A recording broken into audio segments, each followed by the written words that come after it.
A side, B side, what side are you on? Have you ever thought to yourself, man, I sure would like to make a podcast. I've got so much to say about blank. Well, if you haven't heard about Anchor, you really should. It is the easiest way to make a podcast, and it's absolutely free. All right, I'm going to tell you why it's so easy. Okay, so with Anchor, there's creation tools that allows you to record and edit your podcast right from your phone or computer. Anchor will distribute your podcast for you so it can be heard on Spotify, Apple Podcasts, and many others. And you can even make money from your podcast with no minimum listenership. It's everything you need to make a podcast in one place. Trust me, I'm so excited about this. You can be too. Download the free Anchor app or go to Anchor FM to get started. All right, welcome back to A-Side, B-Side Podcast. I'm Brooke Summers and... I'm Adam Weingarten. All right, so Adam, what's going on this week? It's been a week. My oldest is back in school part-time, which is great. We've spent last week, we had several driving practice times, which was also great. Evidently, I thought I was being very chill, but evidently she says we were driving. It's disturbing how hard I'm gripping the handle of the door. Which I didn't even realize I was doing. So, oops. Thought I was playing it cool. Evidently was not. It's up here in Minnesota. It's been, we're slowly starting to reopen stuff a little bit. So like most of the schools are going to get back in session by the end of the month. High school sports are back. Restaurants are open for even just a little bit of inside dining. So that's all really good. And it feels very hopeful that this could be a start of something. Dr. Fauci said we're on our way to getting back to normal. Yeah. I mean, the governor of Minnesota yesterday said that yesterday was the first day that more people got vaccinated than tested positive. There's officially more vaccines in the U.S. than people with COVID. That's a good sign. So, I mean, it's slowly but surely we're getting there.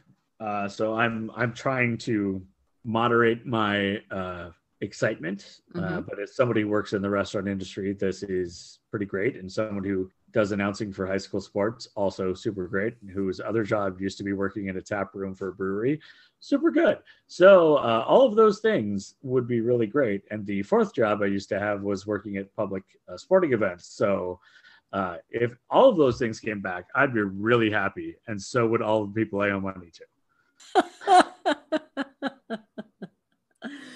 Oh gosh. Well, you know, my life is not really busy. I spend it watching television, actually streaming services, because television is so different these days. Oh yeah. Who watches cable anymore? Like, let's be honest. Like, I know there's still some people, but the cord cutting has accelerated over the last couple of years. I think it's just going to get more and more. Honestly. Well, especially over this past year, because everybody was like home. So like streaming services had a huge boom.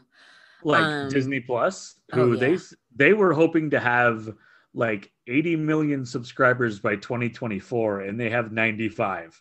Yeah. They were like, oops, I guess we are really good at this. So I don't know. I think this is going to be a sea change in how entertainment is absorbed.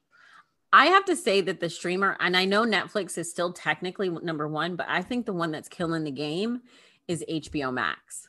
Yeah. Well, they're doing all the stuff with the Warner Brothers where it's like in the theaters.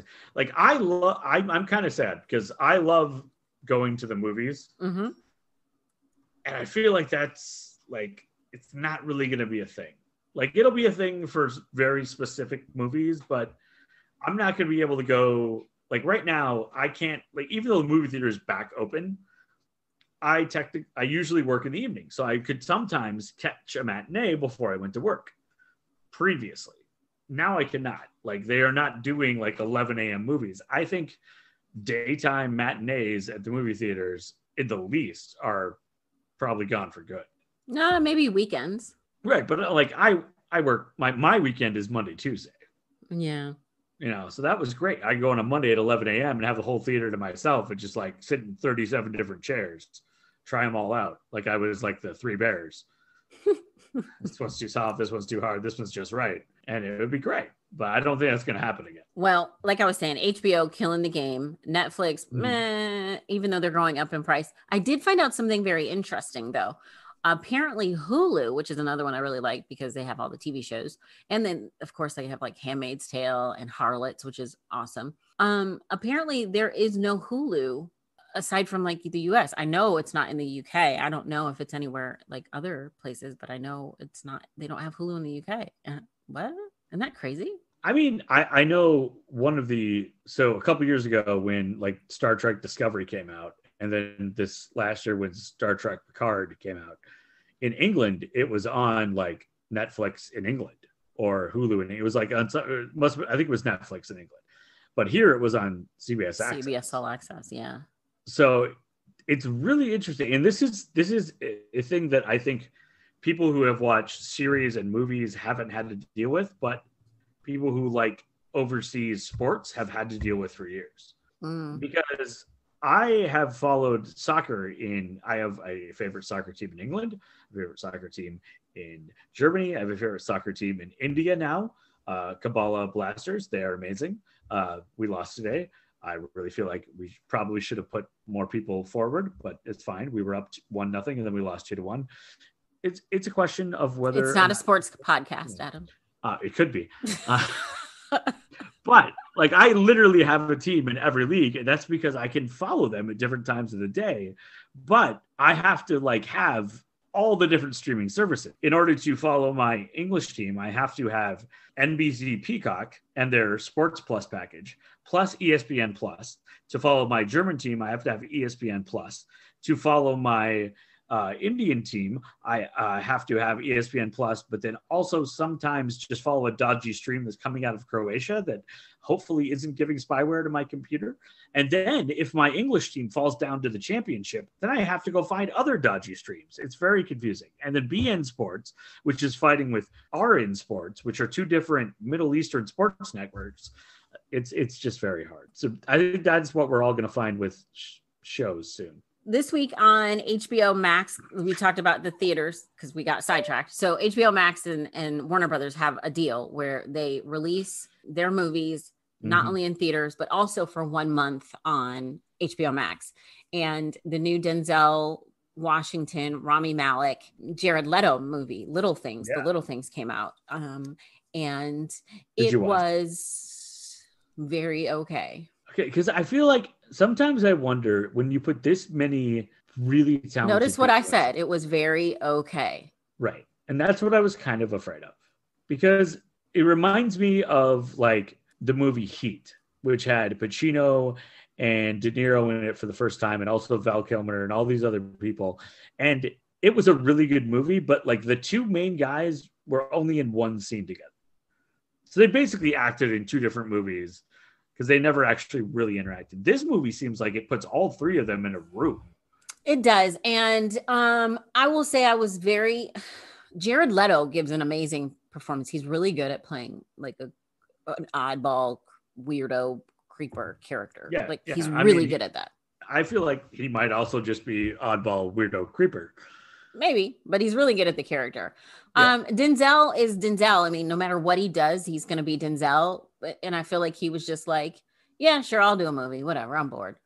And then Rami Malek, I didn't like it. Because he could be so good, but I feel like I wonder if he's at the point now where he's just, and there's absolutely nothing wrong with this, and I am not meaning to speak ill of his career choices. And because when you are offered roles, you should take them to make bank when you can make bank. But he's at that point where he just won an Oscar, so like people are going to pay him to be in a movie. So sometimes maybe you take that role because they're going to pay you a little extra for the name recognition, and the script isn't that good. No, it was a very okay movie. I mean, I'm not mad I watched it, but like I have an app called Letterboxd where you can rate movies, and I think I gave it a 3 out of 5. It was very okay. I mean, C's get degrees. Yeah. There's some good, if it wasn't for, things that happen that you don't see. I don't want to like keep saying it, but it would not be worth it at all. Also, the Night Stalker docuseries on Netflix is really good. Really good. They talk to the detectives that worked the case, and there's also victims of the Night Stalker, survivors that they talk to, and they are the ones that like tell the story. Also on Hulu, I have never heard of this guy. I can't even think of his name at the moment. I'll look it up here in just a second, but it's called In and of Itself. This show is so good. It is amazing. In the very beginning of it, they say to you on the screen, please turn off your phone, which I haven't seen since a movie theater, right? Yeah. So you really do need to put your phone away and just get really into this performance. It's just so good. It's just, I don't want to like say any more because I feel like the less you know, the better going into it. But it's a very captivating, emotional, like everyone I have talked to so far, even people who are generally like, man, it was all right. Everybody so far has been like, wow. Interesting. I've heard nothing of this or this person whose name I also would never remember. Derek Delgadio. Yeah. And actually, Stephen Colbert and his wife are like executive producers of this. Interesting. But I mean, yeah. That is honestly one of the things that I struggle with when I watch shows, because you know me, like I've got 2 TVs in my living room. I have 3 pads. I have a phone and a Chromebook that are all usually open. So I enjoy watching things that I can kind of bounce in and out of, which is why soccer is great for me, because I can watch it and like, oh, look, that guy fell over. I don't have to pay attention for the next 30 seconds because he'll just be rolling on the ground. And I'll move on to the next thing. But I've been trying to force myself to just watch one thing at a time lately. And that's where, for me, the whole WandaVision series, it is like that. I've forced myself to just turn everything else off and focus. And it's so in depth, and there's so many little things that you're missing if you don't pay attention, that's helped. So I will add this to my list because it looks really interesting. Before we get into the episode, can we just mention Jason Collier and that whole bag of woe? Do you know who this is? So Jason Collier was the chief of police in Stinnett, Texas. Okay, because there used to be a basketball player named Jason Collier as well. So Jason posts on Facebook a happy anniversary to his wife. He posted this in September, and he says, I fall short daily of being the godly husband. Oh boy, does he ever, because his fiance finds this post and like comments on it. Yeah, you heard me right. Fiance. Yep. So he basically is the police chief who forged documents to claim that he was, he had an annulled marriage, and showed these to his girlfriend, who became his fiance, who was only one of the fiancés that he had. Oh, so he had. It's a pandemic. He had a fiance named Christy, and then there was another one. I can't remember her name. And he told her that, he would go visit Christy like while he was on duty, and she's like in another part of Texas. And then the other girlfriend or fiance believed he was out of town in like Portland, Oregon on police business. And it's like, really? You really thought that? He works for the FBI? Right. I mean, unless it's some like police chief conference, like you really thought they just called him in to help? Like, no, we've all seen CSI Jurisdiction. So, yeah, this man who was the police chief was forging documents using taxpayer dollars to go visit his fiance, one of the two. And I believe there was like I think there was a couple other women involved, but yeah. Like this is like the like object lesson of when you start telling a lie and then you have to keep telling lies to support the lie, then you don't know where the truth ends, like begins, or where it ends, because you're telling so many lies. Like this guy was so deep into it. Like it sounds like he probably has a better like story than most like mob bosses would have. It's got to be a movie soon. Like somebody has to turn this into a movie. Somebody wrote on a Netflix group. They were like, y'all, this is the Tiger King of 2021. Somebody else was like, some people hate Trump, some people hate Biden, but everyone hates Jason Collier. The dude had a wife, 2 fiancés, and a girlfriend, and he did it all while being real average. Yeah, no, he's not like, I was gonna say like who's gonna play him. I'm like, I don't know. He's not a bad looking dude, but he's not a good looking dude. I mean, he's the dude you see in the grocery store. Like, whatever. Like, yeah, just imagine the police chief of your town. That's that guy. He's got a beard. This dude, whatever. I just feel bad for the basketball player Jason Collier, who like now his name means nothing. Right now, anytime anybody hears Jason Collier, they're only thinking this dude. That's it. Yeah. That's it. Anyway, that's cool. We had to talk about that because it's like, all right, here we go, 2021. You're bringing it already. Man. Well, I mean, 2021 is not slacked in the first month. Like we are today is February 3rd when we're recording this. And the first 33 days, 32 days, 34 days, I don't know, I'm not good at math. It's been pretty full. Yeah. Ooh. Man, so I just looked up Jason Collier on the dailymail.co.uk, and the headline is, his lovemaking was not the best. With all the practice, he should have been better, says scorned girlfriend.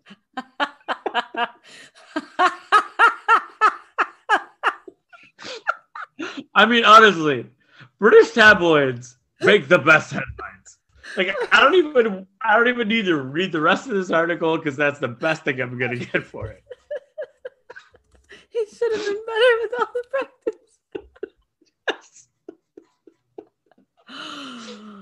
Oh my gosh. I mean, honestly, if that's a real quote, and who knows, because it's a tabloid, but if that's a real quote, that's a lady I want to know. Because she's like, this was really messed up, but I still have a sense of humor. Oh, okay. That wins. That headline wins. That's it. Okay. This article says he was living a triple life and dating 7 other women. I told you there was a bunch of other women. I don't know how he had time to be a husband, a father, and a police chief. Like, his full-time job was entertaining women, and apparently not that well. I was going to say, evidently not that well. He was mediocre at that. It was just, That's probably why he had so many. He was like, I was kind of lazy. Let me go to this one, kind of half satisfy her. I'm going to go over here and half satisfy her. Well, it all came down to was Jason Collier was getting satisfied. Yeah, pretty much.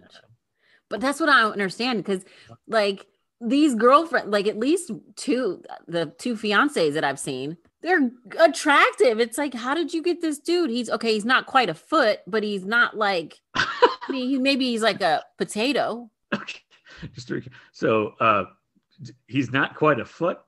No. Like tall? Or he doesn't look like he doesn't look like a toe, like the other dudes that we talked about. But he's not like, sure.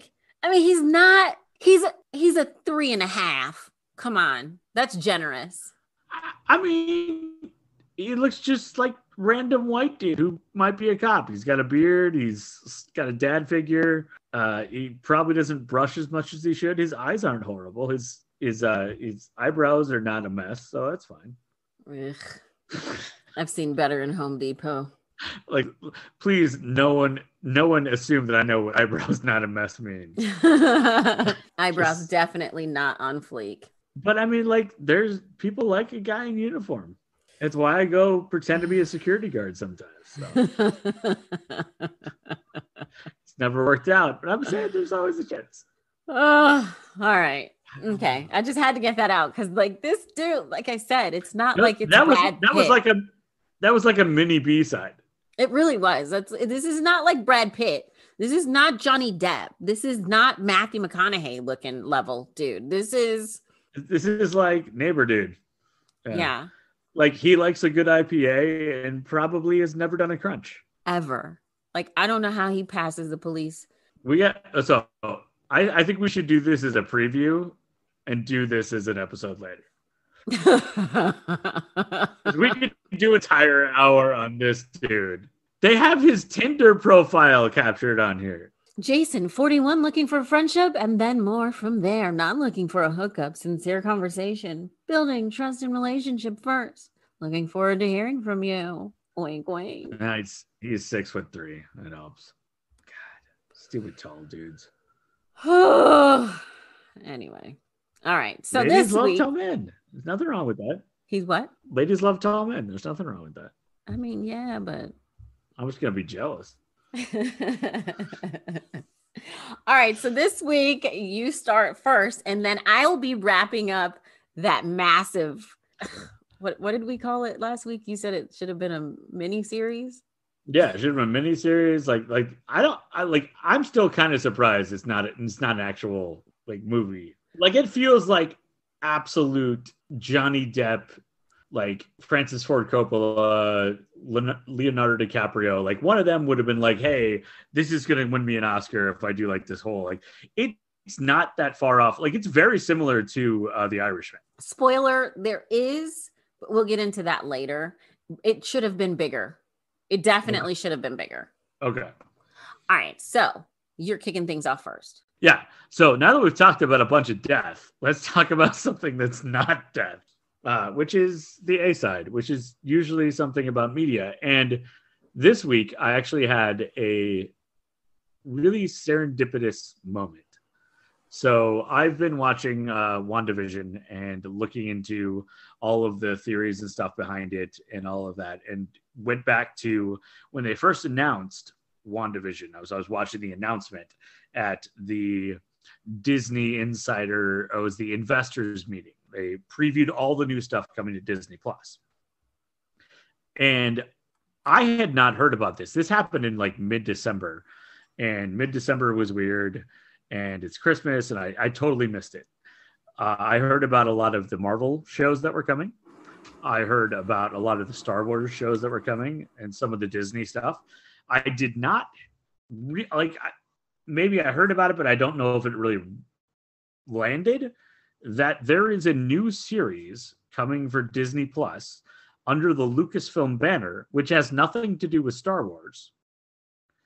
And it is based around one of my favorite movies as a kid, and it's Willow. Oh, yeah. Now, Brooke, yeah. Do you remember Willow? Mm-hmm. The story of this dwarf and Val Kilmer saving a baby from the evil forces. The lead actor in that is one of my favorite. He doesn't really fall into that. I recognize that guy, but he's been in so many things, and especially a lot of movies that I've really, really enjoyed, including calling back to our very first episode, which was talking about the Ewok movies, The Caravan of Courage and The Battle for Endor. And then as I'm doing a little research, I find out serendipitously that today is actually his birthday. Oh. So the gentleman in question is Warwick Davis, and he would be best known from Willow, where you actually get to see his face. But he also has played hundreds of characters that you may never have known that he played. One of the most famous is Wicket, who was the young Ewok in Return of the Jedi, and then one of the main characters in both of the Ewok movies. But how he got that role is actually kind of awesome. So his grandmother found out that the Return of the Jedi casting in 1980 was looking for little people. And Warwick Davis does suffer from a form of dwarfism, or the condition called and forgive me, scientists, because I'm not going to say this right, spinal dysplasia congenital, or known as SED, which is one of two major types of dwarfism. But he was 11 at the time, and he loved the Star Wars movies. So his grandmother sees this ad in the paper that they're looking for Little Peeper and says that he should go audition. So he goes and auditions, and he gets cast as an extra. And then Kenny Baker, who was the actor who played R2-D2. Yes, there was an actor in R2-D2 for most of the original Star Wars movies and parts of all the sequels. He got an injury, and somebody had to fill in for Wicket. But George Lucas had seen Warwick Davis, who's 11 years old at this time. 11 years old, had been playing one of the Ewok extras and done such a good job in the background that George Lucas says, hey, that's the person who should play Wicket because Kenny Baker can't. So this 11-year-old kid who has been a huge fan of the Star Wars movies gets dropped into this pivotal role in the final movie in what we, at the time, everyone thought was going to be the end of the trilogy, and becomes friends with Mark Hamill. And Mark Hamill finds out that how big a fan Warwick Davis is of the films. And Mark Hamill buys him all of the action figures that he doesn't have. Aww. Which is just, I mean, Mark Hamill, everything I've learned about him since social media has existed has just made me love the character of Luke Skywalker even more, because he just seems like a really good guy. So Warwick Davis gets to Wicket in 1981's Return of the Jedi, which was originally called Revenge of the Jedi. Then he goes on to an incredible career where he just keeps getting cast in roles.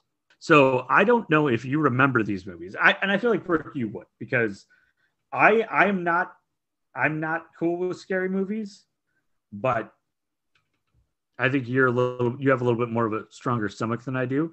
But do you remember Leprechaun? Yes. Yes. So Warwick Davis is the Leprechaun. Oh, is that him? That's him. Oh, he's the okay. Leprechaun. Leprechaun 1, Leprechaun 2, Leprechaun 3, Leprechaun 4 in space. I don't understand how that happens. I don't want to know. But it happened. Then he goes on to continue to be in Star Wars movies. Warwick Davis has actually played more roles in Star Wars movies than anybody else, because more often than not, he's in costume. Mm-hmm. So he would play, like in episode 1, he played 3 different characters. He played Wald, a pod racer spectacle, and another like citizen. Later, he would be Leprechaun 5. There was a 5. I shouldn't be surprised. Then he would go on to be in the second greatest film series of all time, or maybe the greatest, depending on your age. He was Professor Flitwick in Harry Potter. Mm-hmm. And also in the first movie, he was like, okay, well, I'm going to play Professor Flitwick, which is a pretty big role, but I'll also play the Goblin Bank Teller and the voice of Griphook, which was a goblin as well. So like this guy, when he gets a movie, he's like, cool, I'm here. I'll just play 3 or 4 roles. Like, how many you got? Then later in 2013, after Harry Potter and the Chamber of Secrets, there was Leprechaun 6. There was 6 of them? Yeah. This one was Back to the Hood. Evidently went straight to video. Shouldn't be shocked. In Harry Potter and the Prisoner of Azkaban, Flitwick didn't appear, but he still played a wizard. I did not know this, and it's one of my favorite books and a movie that I wish could have been better, but I don't hate it because it was kind of good. Hitchhiker's Guide to the Galaxy. I've never seen that. Have you read the book? No. Read the book first. Okay. And then don't watch the movie. And then don't watch it. Okay. And then watch the movie after you've read the book twice and you love the book. Because the movie, they try. And the cast is so good.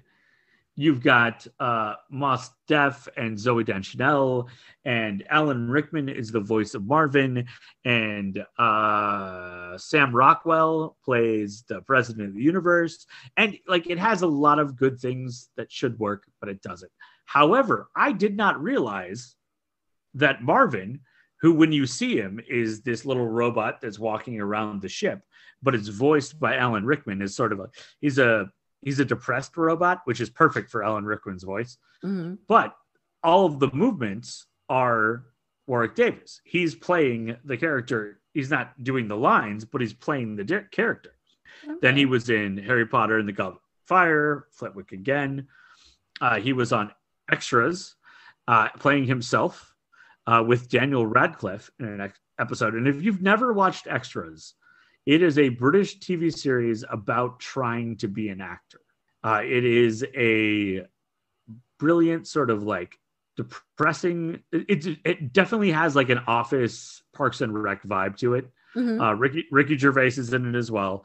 But if you've ever known anyone who wanted to be an actor and they haven't seen Extras, they should watch it. I would say the American equivalent is maybe Party Down, which is entirely underrated film or series with Adam Scott and oh my goodness, who's the brunette? It's gonna bother me, but it's about struggling actors who work as caterers. Extra is about struggling actors who are just trying to be extras, and kind of puts a funny spin on the hurry up and wait life that is being an extra or being somebody who's trying to get into the industry. Again, he went on to be in every one of the Harry Potter movies over and over and over. Then he was in a British TV series, which I have not seen and I've been trying to find, playing himself, but it's sort of a spoof called Life's Too Short. It was produced by Ricky Gervais, and Ricky Gervais said Warwick Davis was one of the funniest people he's ever met. So I have not been able to find it, but I hope to. Mm-hmm. And if anybody that we know has seen it and can give us a review, that would be great. Also, we've got Harry Potter and Escape from Gringotts, which was a video short that he played the Goblin. Mm-hmm. He was in The Force Awakens as Holovan, which is the guy on the big thing who tries to steal BB-8 at the very beginning of the movie. He was in The Last Jedi, both as himself and in a flashback as Wicket as well. He was in Star Wars Rebels, the TV series. He was in Solo, recapping a character he played the first time in Phantom Menace, which I don't know how many times that's popped back up, where you've had a character that lived that long. And now in 2022, I believe, Willow, he will reprise his role in Willow. And there are rumors that his son, who appeared with him as a smaller Ewok in The Rise of Skywalker, I said The Last Jedi, but it's The Rise of Skywalker, where he played Wicket again, may play his son in the new Willow. So this guy's career has gone since he was 11 years old.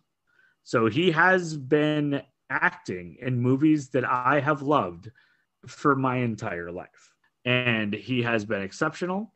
And he has an autobiography that came out a few years ago that I have ordered on Amazon, but it has not come yet, which has one of the greatest titles. It's called Size Matters Not. It is dangerous to search for Size Matters Not on Amazon. The first two listings are the hardcover autobiography, and the second listing is the paperback autobiography. Everything after that is going to be a completely different experience. So just look for the first two if you're searching for that autobiography. Mm-hmm.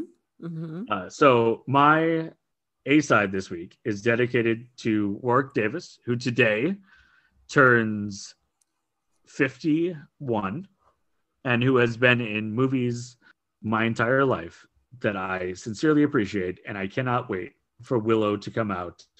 And if you've never seen Willow, like, oh man, what are you waiting for? Yeah, go watch Willow. It is highly, highly underrated. And I am just angry at myself for not remembering. So you got Val Kilmer. And who is the heroine in that movie? Joanne Whalley is the heroine. Okay, good. But it is an incredibly fun movie. And if you like Val Kilmer, if you like Warwick Davis, if you like fantasy, if you like just having an escape from pandemic isolation, it's a 30-year-old movie. It's going to have a bit of a different feel, but gosh, it's good fun. It's still getting 7.3 stars on IMDb, and it's 33 years old. So if you can and you've never seen it, go watch it and enjoy it, and then get ready for the new series. All right. So Adam, part 2 of our Richard Kuklinski story is this week.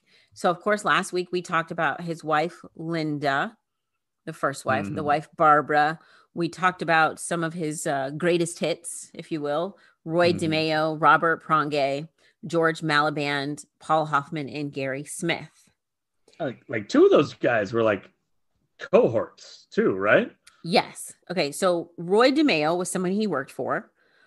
Robert Pronge was someone he actually learned things from and was a crony.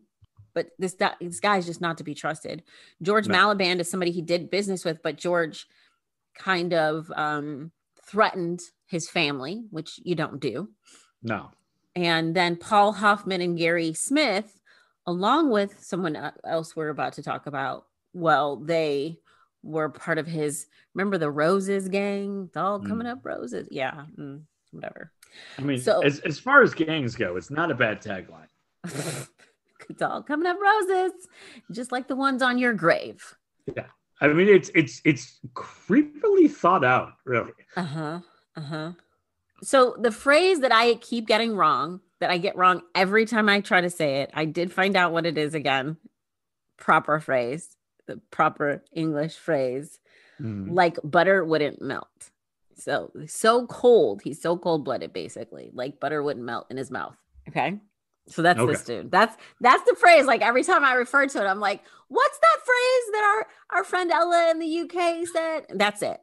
So I mean, it's fair. Like I think when you said wouldn't melt butter, the feeling was portrayed. You got it right. Okay, yeah. But I just wanted to represent it properly. That's fair. Proper phrasing. All right. So this week we start off with Daniel Deppner. So I guess because he had helped Richard take care of Gary, Daniel thought, I'm safe.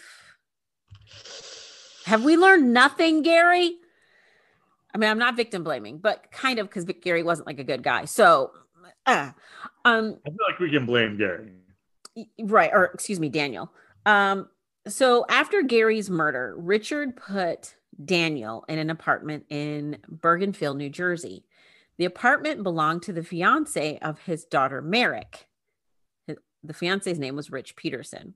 As a result of a murder that we're going to discuss in a little bit, and the murder of George Malaband, the boys in Richard's crew began telling their wives and others about Richard and the murders. Up until that point, they had kind of kept things to themselves. So Richard learned that his crew talked, including Daniel Deppner, and, well, things didn't go very well for Danny. Within 2 weeks of Gary's murder, guess who else was murdered?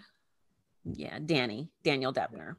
Richard had been bringing Danny food to the apartment, and then he decided it's time for Danny to go. And he used what he loved, cyanide. So he brought Daniel a roast beef sandwich, and as Daniel struggled for his life, Richard shot him with a .22 caliber equipped with a silencer. So evidently the cyanide wasn't working fast enough. Wasn't working fast enough. On a schedule. He's like, I got places to be. Right. Then Richard Kuklinski made Merrick, his daughter's fiance, Rich, also Richard, help him dispose of Danny's body. He convinced Rich, that Danny was a friend who was in trouble with the police and that someone must have broken in and killed him over the weekend. He told Richard it would be best to dispose of the body to avoid any trouble with the law. Then he told Rich to forget all about it. Forget about it. He said that's what's for the best. That makes no sense, but I'm sure part of Rich was like, this dude's crazy, so I'm just going to do what he tells me. Yeah, I mean, after the guy has convinced you to move a body, I don't know if you're at the point of like questioning like strategy. So Daniel's body was found May 14th of 1983 by a bicyclist that was riding in a wooded area in West Milford, New Jersey. And this bicyclist spotted the corpse while it was being eaten by vultures. Richard had wrapped Danny in a green garbage bag before dumping him. Danny's cause of death was ruled as undetermined by medical examiners, even though they made a note of the pinkish spots on his skin, which can be a sign of cyanide poisoning. According to AP News, Daniel's body was too decomposed at the time of discovery to determine the actual cause of death. The medical examiner did, however, find that his stomach was full of undigested food, meaning that he died shortly after or during his meal, which is what we know. The beans that were in Daniel's stomach were burned, so they concluded that the food was home cooked because a restaurant wouldn't serve burned food. Or if they did, that's not a restaurant you would want to go back to. No, that's going to get like a 1-star Yelp. Yeah, maybe a half. You burned my beans. Burned beans. You know, that restaurant, they burn your beans. Okay, anyway. The body was found 3 miles away from a ranch that Richard frequented with his family to go horseback riding. Daniel is the third associate of Richard's to be found dead. On September 25th of 1983, so months later, the decomposed body of one Louis Masgay was found in Orangetown, New York, near a park. He'd been shot in the back of the head.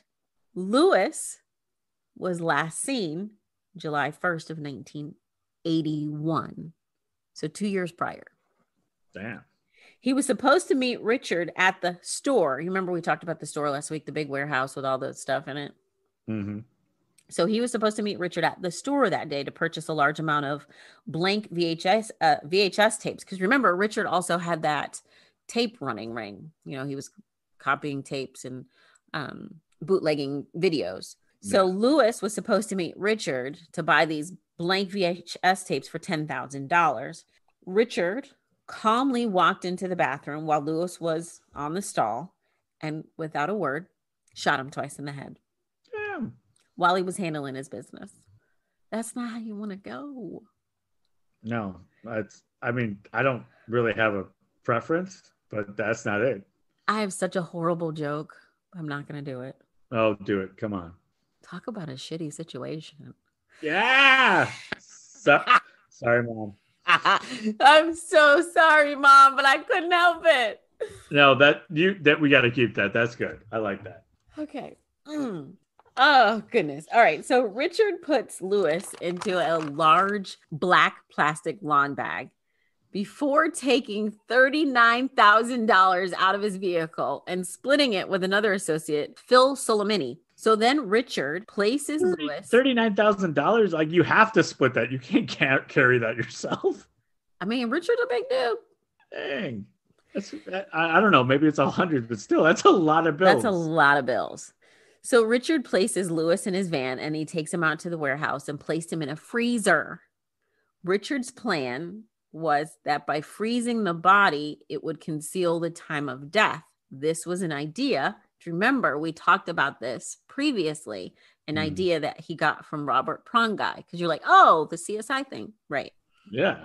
Evidently, these guys were like ahead of the game. They were like, hey, let's throw off time of death so that one medical examiner that knows everything doesn't know what time he died.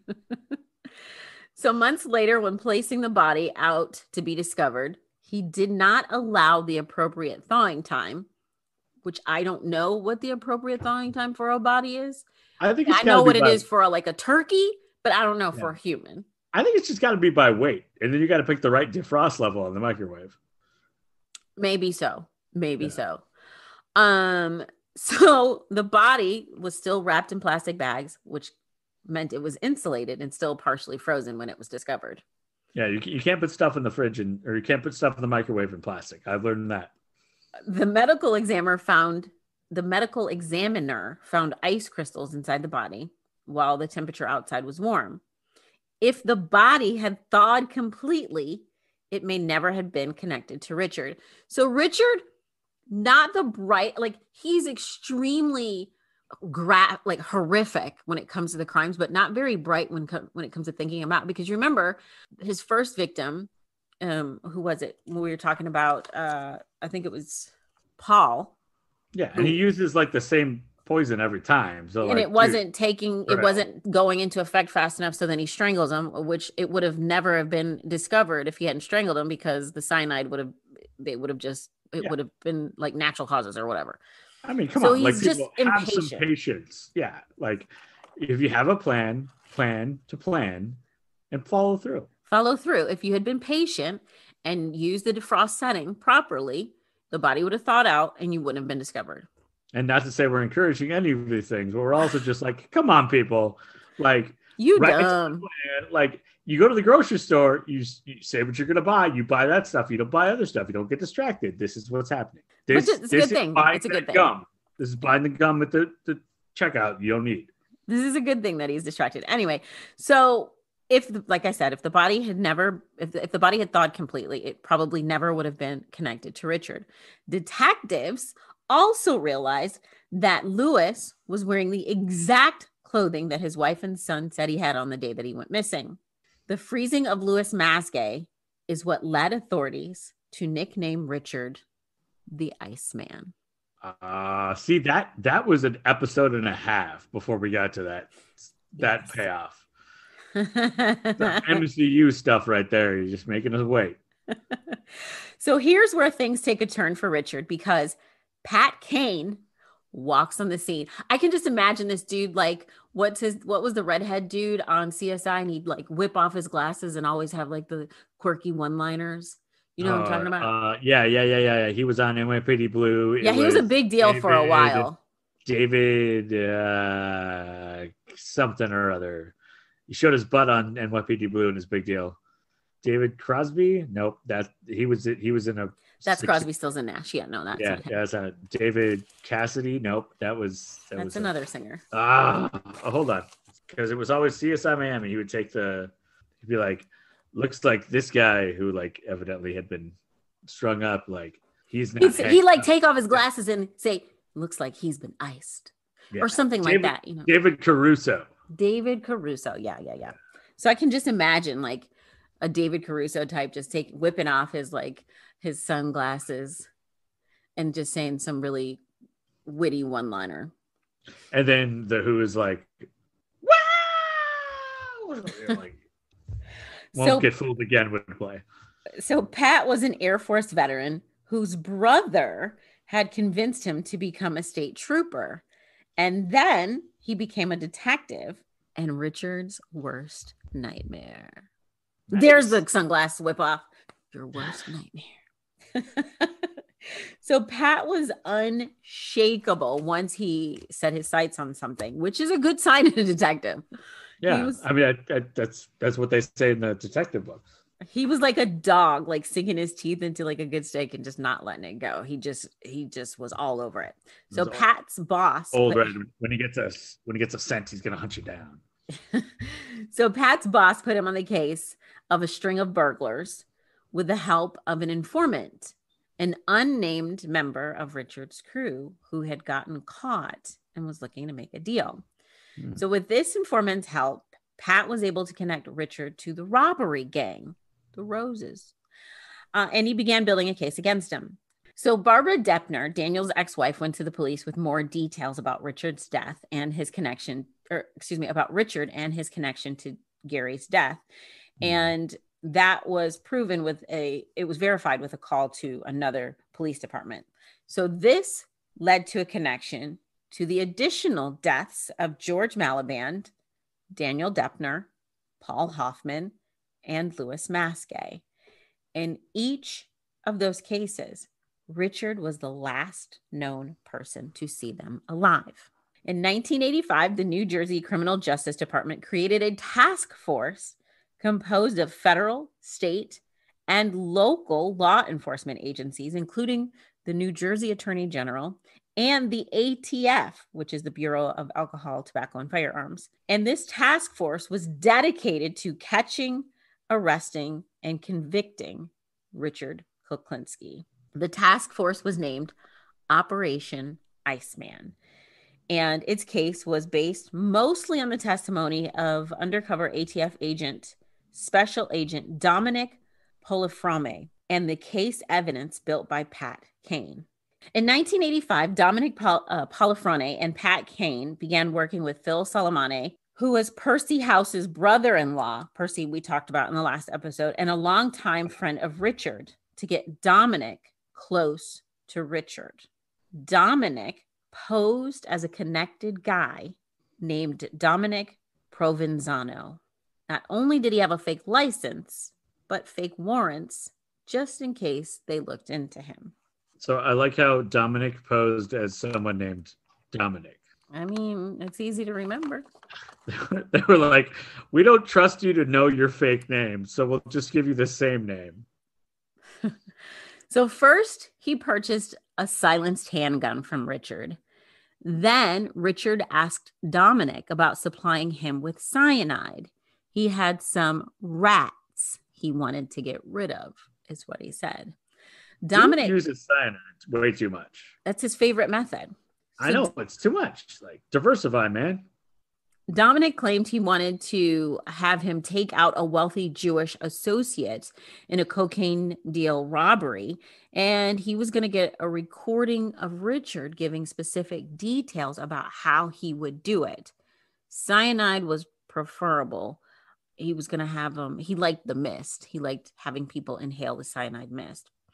But whatever works to get the job done, however they want it done, he said, he'll do the job. He'll do it. What Dominic didn't know was that while he and Pat were plotting on Richard, Richard was plotting on them. No, he didn't know that Dominic was undercover. He just planned to rip him off and kill him. Yeah. Why share the money when you can cut somebody out and split it less ways? Right. Classic movie bad guy. So on December 17th of 1986, Richard and Dominic set up a meeting for Dominic to give Richard cyanide to take out the mark, the Jewish associate. That was actually another undercover detective. Richard gets the vial from Dominic, then goes off on his own, and he gets suspicious because the vial doesn't smell like almonds, which is the cyanide smell. So he bought a hamburger. He put this dude knows cyanide. Yeah. He put the cyanide on a hamburger and he fed it to a stray dog to see what would happen. Oh. Well, obviously the dog didn't die. So instead of the dog had a good day. The dog is the only winner here. Right. A free cheeseburger. So instead of meeting back up with Dominic, he goes home, picks up Barbara, and he planned to take her to breakfast. But instead, he drove smack into the middle of a massive strike force roadblock that was set up just for him. Oh. The only reason that Richard has admitted that he did not shoot it out with the police is because Barbara was in the car with him. He had always vowed that if he got caught, that he'd die suicide. He'd rather die suicide by cop to prevent his family from finding out the full details of his criminal activities. But that day, it just wasn't his day because Barbara was in the car with him, so he didn't shoot it out with them. The probably only gentleman thing he ever did. So Barbara was also arrested and charged with trying to prevent his arrest and with possession of an illegal firearm since she was in the car where his .25 automatic was found. Richard was charged with 5 murder counts, 6 weapons violations, as well as attempted murder, robbery, and attempted robbery. Officials also said that Richard had large sums of money in Swiss bank accounts and a reservation on a flight out of the country to Switzerland. Richard was held on a $2 million bond and forced to surrender his passport. At his trial, which began on January 25th of 1988, this was the trial for the murders of Gary and Daniel. George and Lewis's would be separate trials. So this is the trial of Gary Smith and Daniel Deppner. So multiple former associates testified against him, as did his daughter's fiance, Rich Peterson, as well as Dominic Provenzano, aka the undercover special agent. So the recorded conversations were the most damning thing for Richard. Yeah. Richard's defense attorney argued that his taped admissions were merely him blowing smoke in an attempt to impress someone he thought was a connected guy. In March of 1988, after 4 hours of deliberation, a jury found Richard guilty of murdering Gary Smith and Daniel Deppner. They did not recommend the death penalty, saying that the deaths were not proven to be Richard's own conduct. Now, remember, George and Lewis's trials were separate, and Richard was not ever tried for Paul Hoffman because, remember, his body was never found. No body, no case. To avoid a second trial for the deaths of George and Lewis, Richard pled guilty. Richard confessed to Paul Hoffman's murder and agreed to help locate the body in exchange for those charges to be dropped. Remember, he didn't know where it was. So he conned his way out of some charges. Bluffing. As part of his deal, the gun charge against Barbara and an unrelated drug possession charge, marijuana, was dropped against his son, Dwayne. Richard was sentenced to 2 life terms. One for Gary and Danny, and the second for George and Lewis to run consecutively. He would be eligible for parole in 2046. Oh, just like 25 years. 111 is how old he would be. Wow, Richard was incarcerated at Trenton State Prison. Richard gave interviews to prosecutors, criminologists, psychiatrists, and writers, resulting in 3 televised documentaries known as the Iceman tapes that aired on HBO in 1992, 2001, and 2003. He was paid very well for those interviews. Yeah. Anthony Bruno and Philip Carlo both wrote biographies. He turned down interviews with Oprah and Geraldo. Well, I understand the second one. In his 2001 HBO interview, Richard confessed to killing Peter Calabro, a New York City police detective who had been ambushed, shot, and killed by an unknown gunman on March 14th of 1980. Peter was rumored to have mob connections and had been investigated for selling confidential information to the Gambino family. Now, Adam, I don't know if you have ever heard of the Gambinos. Being from New York, of course, I've always heard about the Gambino family. I mean, the name sounds familiar, but it also could be a really good pizza place that I haven't visited. So Peter's wife, Carmela, had mysteriously drowned 3 years earlier, with many believing that Peter himself was responsible. Most people thought his death was a revenge killing, including authorities. Richard was formally charged with the murder of Peter Calabro in February of 2003 and given another 30 years. Some people believe that Richard fabricated the story, but apparently it was enough for law enforcement, or at least it was enough for the legal system to believe him because he was convicted of it. Yeah, I mean, it wouldn't be unheard of for somebody who's already in life in prison to take the rap for something else, thinking they would get some benefit on the other side. Somebody may have said, hey, take this fall too. Well, I mean, he's probably looking at what's another 30 years when I'm already going to be 100 and some odd years when I'm eligible for parole. Not really making that much difference. Probably not going to make it to 111. Richard claims that he was actually paid by the Gambinos to kill Calabro by Sammy the Bull Gravano, who also provided him with the murder weapon. Sammy, who was serving a 20-year sentence in Arizona on drug trafficking, was also indicted for Peter's murder. Richard was set to testify against Sammy. Sammy was offered a plea to confess, but he rejected it. His attorney said it was merely an attempt on Richard's behalf to extort money from Sammy, which Sammy later confirmed, which was later confirmed by the FBI. The charges against Sammy were dropped in 2006. I mean, hey, so if you're in jail, I mean, you're never going to get out. He's trying to do what he does and make things work for him. So Richard's exact death count is unknown. In his 1992 HBO interview, Confessions with a Killer, Richard said he had murdered over 100 people. In 2003, he said it was over 200. Richard, of course, we know, loved the cyanide, but he liked to use various methods because it prevented an MO from being established. He used guns, knives, explosives, tire irons, fire, poison, of course, like we mentioned, cyanide, especially because it killed quickly, not quickly enough for him in some cases. Oh, yeah. No patience. It wasn't messy, and it was really hard to detect on toxicology tests. Some of his other methods of asphyxiation, barehanded beatings for exercise, and feeding people to cave rats. He said that What? Let me go. He said he had actually recorded his cave rat feedings, although no such videos have ever been located. Just to recap, one of his ways to kill people was to feed them to cave rats. I mean, are you expecting something different from this guy? I didn't expect that. I'll be honest. Like everything else had been remotely normal bad guy mob. Really? Yeah. He hung two cats over a clothesline and let them fight it out. Yeah, that's really bad. But like, I've never heard of someone being murdered by cave rats. Learn something new every day. Evidently. Things I didn't want to learn.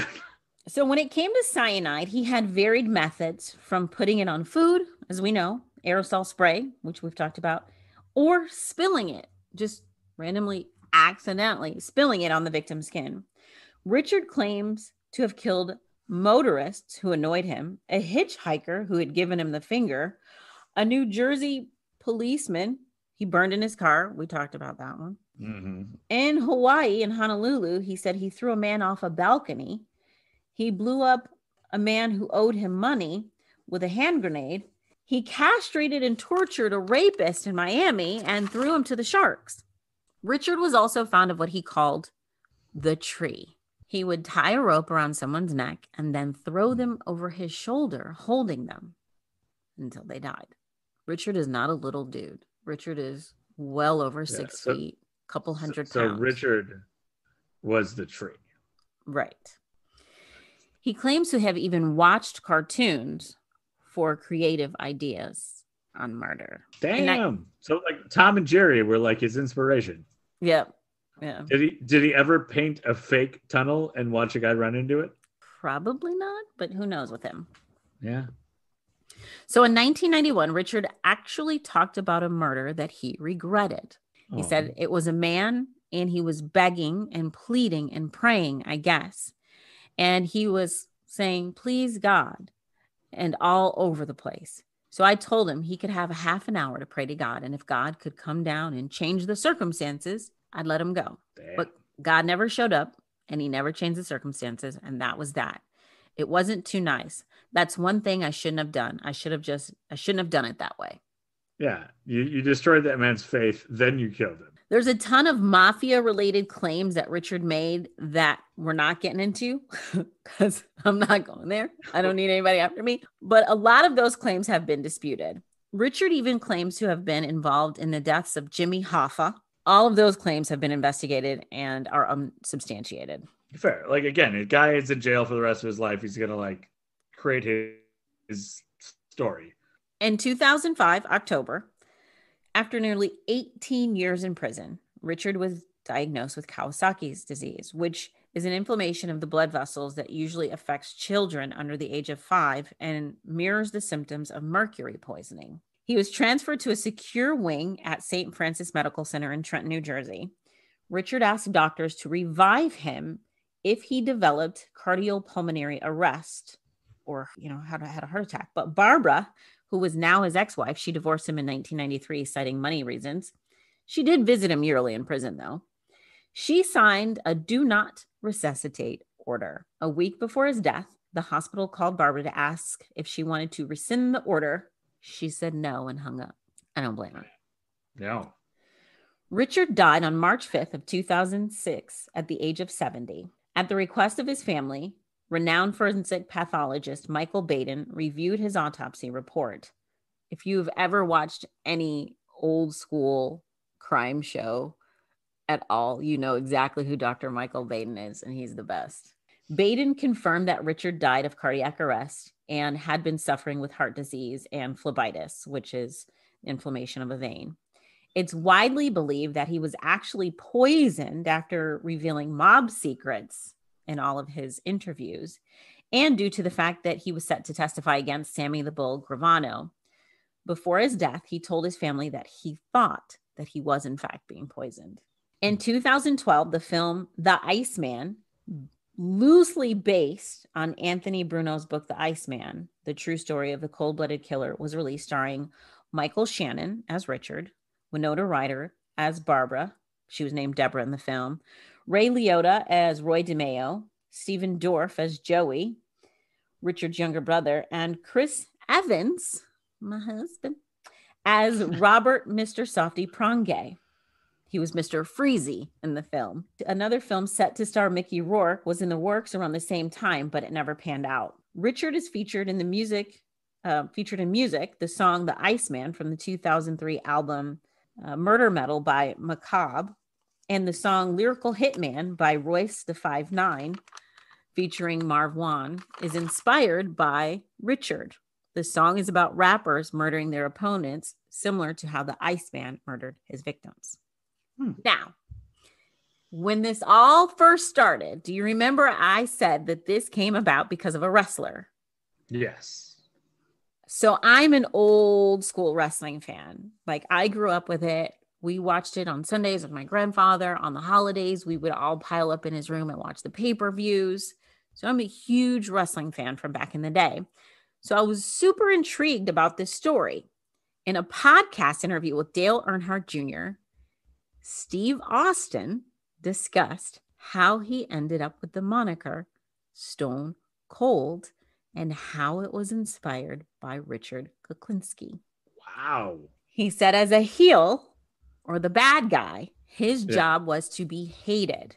So he had heard about Richard, and he took the idea to the WWE, telling them he wanted to be a cold-blooded, remorseless anti-hero. He wanted to be the Iceman. Well, they offered him other nicknames because there was already an Iceman in Texas at World Class Championship Wrestling, Iceman Parsons.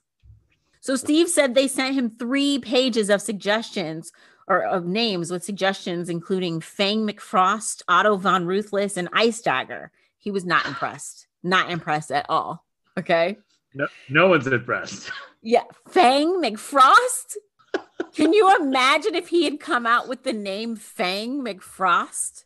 I would have felt like he would have been like a McDonald's villain.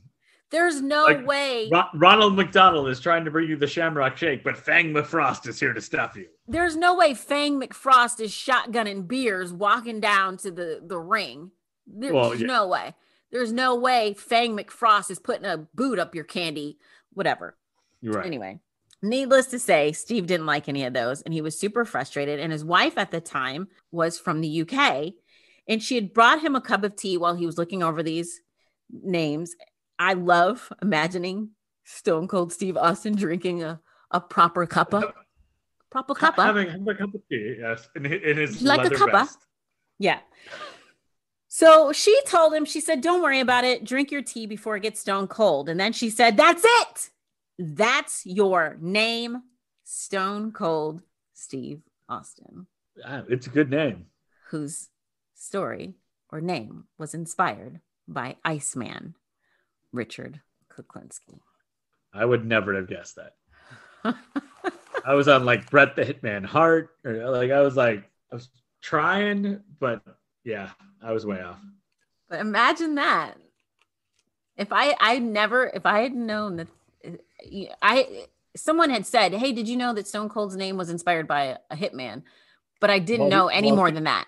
That was it. While he was drinking tea. Yeah. A proper cuppa. Sorry to everybody in the UK. I know my accent's horrible, but you know. But I can't imagine. I just love imagining he's sitting there drinking a cup of tea and his wife's like, that's it. You're Stone Cold Steve Austin. And the pinky pops and he's like, verily, she shall be so. Okay, I thought my accent was bad. I'm horrible at accents. I usually like switch countries like halfway through a sentence. And then it all ends up sounding like Fisher Stevens from Johnny Five. So. But there you go. That is the story of the Iceman, Richard Kuklinski. And I have been told to never do a two-parter again. Who told you that? My mom. She said, I just want the story. I just want the story in one. I mean, there's going to be a couple where I'm going to have to do two-parters. Like, I'm not saying I'm disagreeing with her. I was like, don't blame me. Like, I was prepared for this mentally. Don't worry. I'll always give you a heads up if it's a two-parter so you can prepare. And we're not going to have a lot. But sometimes, like in this case, there's just a ton of information. There were a lot of dead people. I will say the first half was worse. Well, yeah. The second half, we got to focus on at least him getting captured. And I feel like at that point he was like a contract killer, and things were like more, not professional is not the word, but more like concise. Whereas like earlier it was like a lot of that shit was personal. He was just randomly, willy nilly trying to find his killing style. And we also dealt with all the kids. Yeah, that. Yeah. The fact that he didn't get, like, I know he's in jail forever and he died at some point, but the fact that he never officially faced justice for that is. But I think that was kind of Barbara's justice when he wanted that resuscitate order and they called her and she's like, nope. That's fair. Yeah. That was her climax moment. Yeah. That was, as she hung up the phone, a part of her was like relieved, like, oh, he's gone. Because like, even when he's in jail, after somebody has victimized you that much, I have never experienced it. So I'm only theorizing, but I don't think you ever feel safe. Right. You know, the Iceman does not cometh anymore. No, he thawed. Sorry about that. Oh my gosh. All right. Well, if you would like to support the show, you can do that in a variety of ways. You can buy us a coffee, buymeacoffee.com/A-side-B-side-pod. You can always buy merch. You can do that on our website, asidebsidepodcast.square.site. We also have masks. We have some good masks. Oh, Bad Vibes Save Lives. You can get that as a t-shirt. You can get it as a mask. We have plenty of t-shirts as well. We've got blankets and puzzles and coffee mugs. And I mean, we got just a plethora. Shower curtains. Because one time I mentioned we had shower curtains and then Brooke said, we don't have shower curtains, and she had to make shower curtains. So now I'm going to mention them every time because the only reason we have shower curtains because I accidentally mentioned them before. So please, someone, dear God, buy a shower curtain. Also you can, you've got our, wait, what else is there? We're on the social medias. You can like go to our website. You can like us on the Apple Podcast and the Spotify. Please like us on Apple Podcast because that really does help us quite a bit. It does. Like we're this close to making Anderson Cooper look in the rearview mirror. So close. So close. So close. So like we're like Michael Myers. We don't seem to be moving, but we're coming. Every time we look away, we move closer. It's like the episode of Doctor Who called Don't Blink when you've got the weeping angels. As long as you're looking at them, they don't move. You turn, they move. I know that is a really specific reference, but if you like Doctor Who, you'll know exactly what I'm talking about. I bet all of our listeners in the UK like that reference. Like at some point, I'm going to look at a pretty girl. I'm like, well, I thought you might be an angel. And if I look away, you'll move. I'm hanging up on you. I know. That's actually a direct quote from the last person I said that to. So. All right. So check us out on Instagram, on Facebook, on Twitter. We're all over the place. Again, A-Side, B-Side podcast.square.site. And you can also, all of the money that we get on Buy Me a Coffee, when you buy us a coffee, buymeacoffee.com, is used in promotion and production of the show. And of course, the occasional cup of coffee or two, because, lots of editing. So, I mean, depending on the weather, maybe a hot chocolate. We just want to be honest. That's true. You could be buying us a hot cocoa that day. Yeah. All right, so there you go. That is another episode of A-Side, B-Side podcast. Thanks, Adam. Don't forget, bad vibes save lives. All right, thanks, Adam. Thanks, Brooke.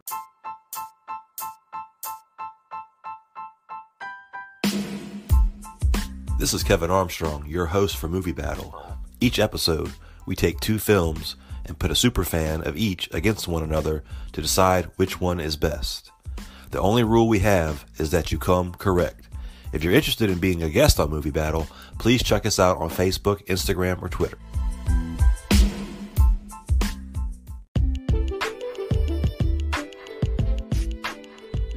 As always, thank you for listening to A-Side, B-Side podcast. If you enjoy the show, please, if you don't mind, head on over to Apple and leave us a rating or a review. And if you'd like to continue to support the podcast, you can do so by heading on over to Patreon, or you can buy us a coffee, as well as buying merch on our website, asidebsidepodcast.square.site. From Adam and I at A-Side, B-Side podcast, please remember to wear your mask, social distance if you're around people that don't live in your household, and just be safe and happy. Thanks again from us here at A-Side, B-Side podcast.